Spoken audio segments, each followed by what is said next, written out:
L'orphelin et les méchants villageois. Il était une fois, dans un village, un homme riche, très riche, qui possédait beaucoup de troupeaux de vaches, de chèvres et de moutons.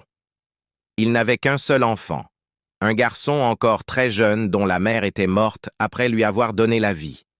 Quand le vieil homme sentit venir sa propre mort, il s'inquiéta.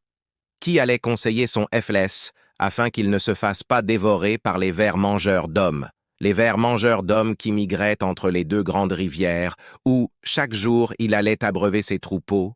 Les villageois n'allaient pas le faire. Au contraire, ceux-ci jubilaient déjà à l'idée de voir mourir son jeune dès le lendemain, dévoré par les vers mangeurs d'hommes, car ils allèrent se partager ses troupeaux. Il alla confier son garçon à un arbre, un vieux caïl cédra. « Je vais mourir, dit-il. Je te confie mon fels afin que tu le conseilles. » Puis, il mourut. Le matin, avant d'amener ses troupeaux au pâturage, le jeune garçon vint chanter à l'arbre. « Mon père m'a confié à toi, grand caïl cédra. Dois-je conduire mes animaux à Toubalitou, ou dois-je les amener à Diabalidia ?» L'arbre secoua 3 fois ses lourdes branches chargées de feuilles et laissa entendre « Va à Toubalitou, ne va pas à Diabalidia.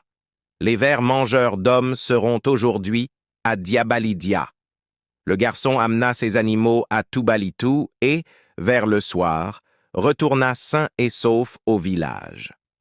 Les villageois étaient étonnés et furieux. Quelqu'un devait conseiller le garçon pour qu'il ne se fît pas manger par les vers. Ils allaient trouver qui? Ce fut un chasseur qui s'en chargea et leur rapporta le secret. Ils abattirent alors l'arbre, le brûlèrent et jetèrent ses cendres dans le feuve. Quand l'orphelin vint pour demander conseil, au grand caïl cédra, il ne vit rien.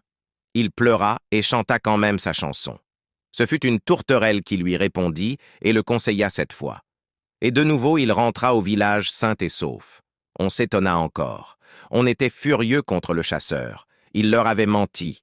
Le chasseur leur révéla de nouveau le secret et leur promit de tuer la tourterelle. Mais il ne le put jamais. Il devint fou et court encore de nos jours en tirant des coups de feu contre le ciel qu'il prend pour sa tourterelle. C'est aussi depuis ce jour que les hommes et les femmes sages disent à leurs enfants de ne jamais tuer une tourterelle. Aimez et abonnez-vous pour soutenir la chaîne.